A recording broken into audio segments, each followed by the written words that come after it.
There is a lot of interesting pieces of info and details scattered throughout the entirety of the first Venom Let There Be Carnage trailer, and a few in particular are rather interesting because they are direct connections to Sam Raimi's Spider-Man trilogy. So while there still is a lot of uncertainty and questions we're going to have for Venom 2, if we look at the trailer, we can notice that two big Easter eggs connect directly to Sam Raimi's trilogy. The first one is the laptop that Eddie Brock has while he's doing research. If we look at it, it is the Daily Bugle logo, and it's the same one from the Sam Raimi trilogy.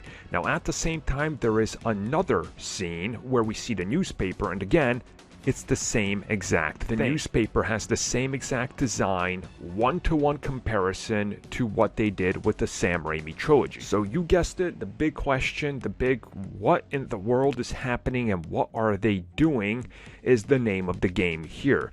People are already speculating that somehow the multiverse is going to affect everything and we're going to get Venom retcon into the Raimi stuff, and the rumored Spider-Man 4 could finally be the proper Venom, or the Venom that people like, versus, you know, Tobey Maguire's Spider-Man, or maybe something else will be revealed. I mean, it could be anything. You could literally just take a stab at it, and as insane as it sounds, it's possible now when it comes to Hollywood and these films. So really anything here could be a play. Now I'm going to go here on a less skeptical, less fantastical route.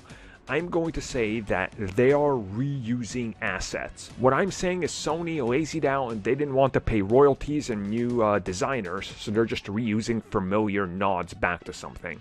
Maybe it's not that, maybe it's a little bit more complex, but again, I just don't get why they would. It would be easy to change up, like very easy, but again, this is Sony and there's a lot of question marks at play with how they're playing their Spider-Man. Now also, let me backpedal my own skepticism and say, this could all be fake.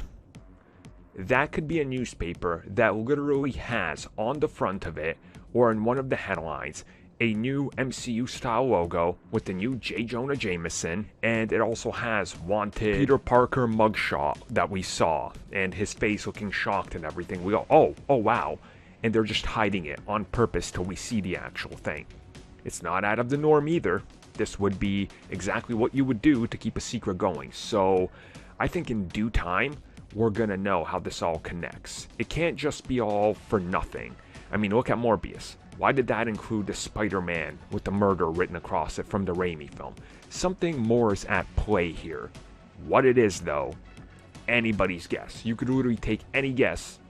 Feel free to sound off down below, and you might have a chance of being right. Maybe somebody, when we watch this film and come back to this, will be right.